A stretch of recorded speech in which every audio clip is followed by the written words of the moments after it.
If you're curious to hear a little music from our guest Carla Lucero, who we spoke to in our most recent episode, check out E4TT's annual concert of music by women and non-binary composers, Midnight Serenades, on January 25th.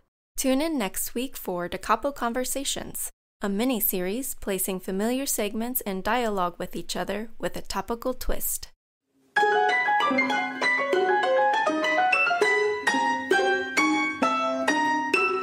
Welcome to For Good Measure, an interview series celebrating diverse composers and other creative artists, sponsored by a grant from the California Arts Council.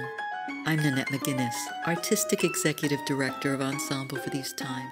In this week's episode, we continue our conversation with Elinor Armer, who we spoke to in January 2021.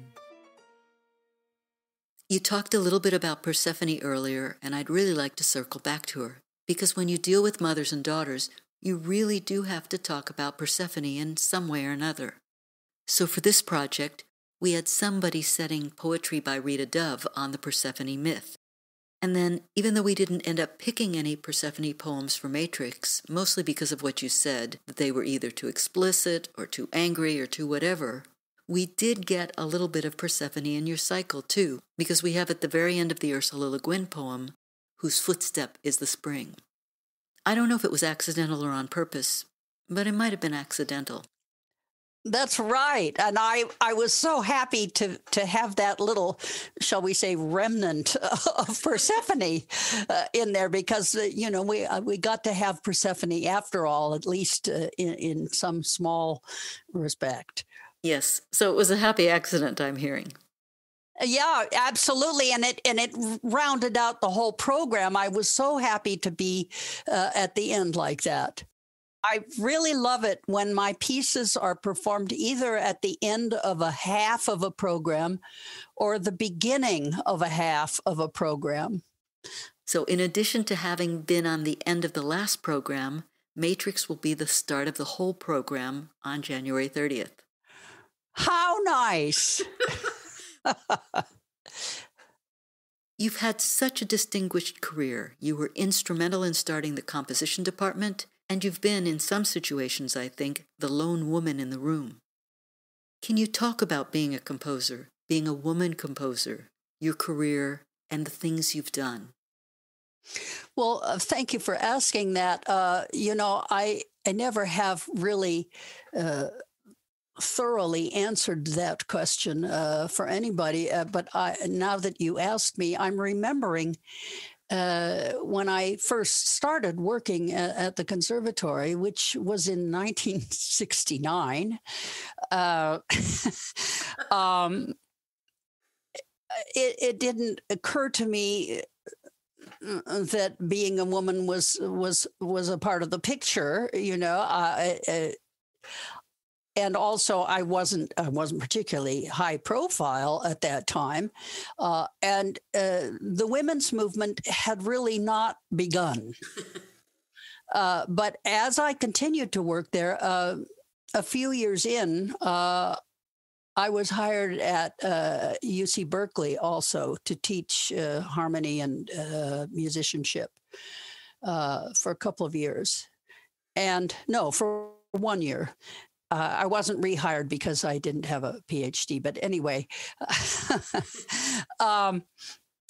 I did not quit the conservatory. I remained after that. And then, of course, at that point, I was into teaching in the collegiate division. And then we got a graduate division as well. And then I founded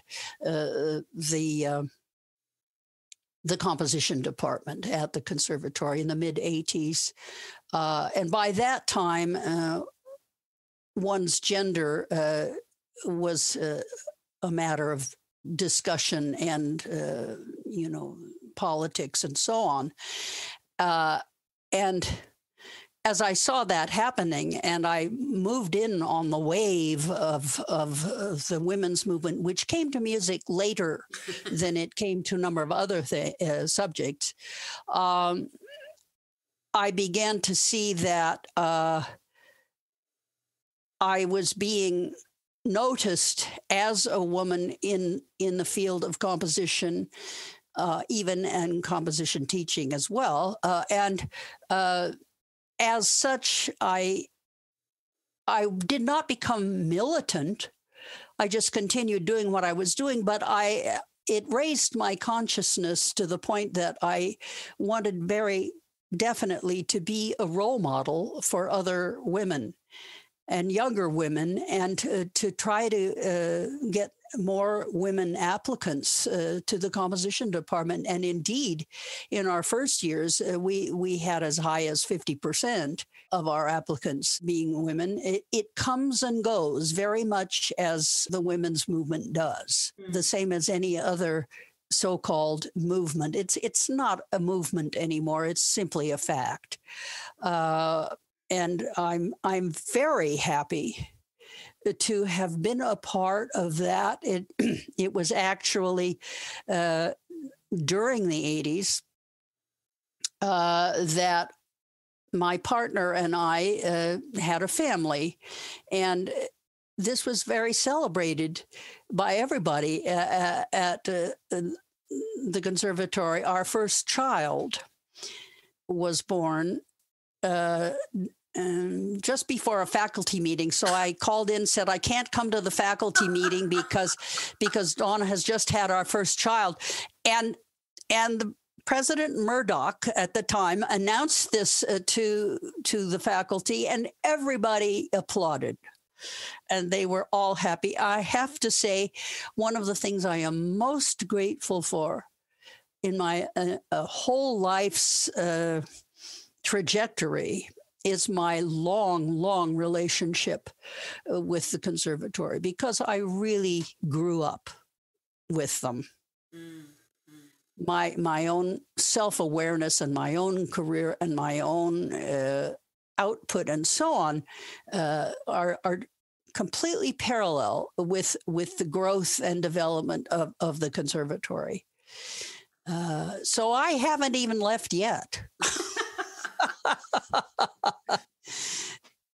You know, I'm getting into my old age, and the conservatory is just coming of age. So with all of its fine new building and new programs and so on, I'm very thrilled to be a part of it. You know, I was educated at Mills College, which when I was a student was really a center, a very, very exciting center of musical activity and innovation for the Bay Area. And since that time, the conservatory has become that. So I tend to go where the action is. Thank you so much for taking this time to do a composer talk with us. We're so honored that you wrote Matrix for us. I just want to say thank you very much for having me on, as the saying goes. And thank you very much, Nanette, for singing my songs so beautifully. Oh, they're wonderful songs. Thank you. Thank you for listening to For Good Measure, and a special thank you to our guest, Elinor Armer, for joining us today. If you enjoyed this episode, please subscribe to our podcast by clicking on the subscribe button, and support us by sharing it with your friends, posting about it on social media, and leaving us a rating and a review. To learn more about E4TT, our concert season online and in the Bay Area, or to make a tax-deductible donation, please visit us at www.e4tt.org. This podcast is made possible in part by a grant from the California Arts Council and generous donors like you. For Good Measure is produced by Nanette McGuinness and Ensemble for These Times and designed by Brennan Stokes, with special thanks to audio engineer extraordinaire Stephanie Neumann. Remember to keep supporting equity in the arts and tune in next week for Good Measure.